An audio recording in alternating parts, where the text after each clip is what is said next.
بسم اللہ الرحمن الرحیم۔ جی بھائیو، دوستو، بزرگوں، اللہ تعالیٰ نے سارے انسانوں کی دنیا آخرت کی پوری کامیابی پورے کے پورے دین میں رکھی ہے، اور حضرت محمد صلی اللہ علیہ وسلم کے طریقوں میں رکھی ہے۔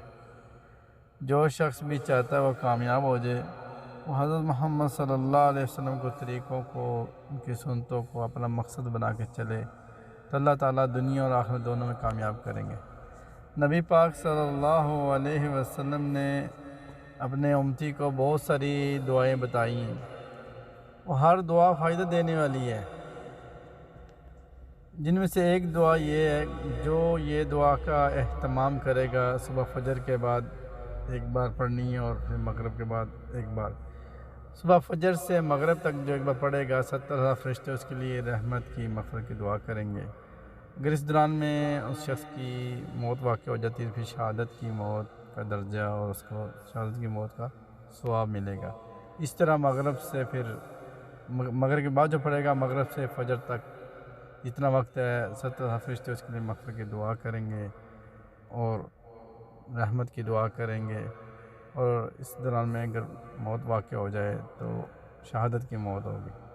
دعا یہ ہے، پہلے 3 بار پڑھنا ہے۔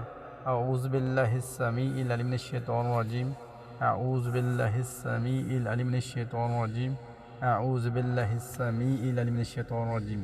پھر سورہ حشر کی آخری 3 آیاتیں، هو اللہ الذی لا الہ الا هو عالم الغیب والشہادہ هو الرحمن الرحیم، هو اللہ الذی لا الہ الا هو الملك القدوس السلام المؤمن المهيمن العزيز الجبار المتكبر سبحان الله عما يشركون، هو الله الخالق البارئ المصور له الأسماء الحسنى يسبح له ما في السماوات والأرض وهو العزيز الحكيم۔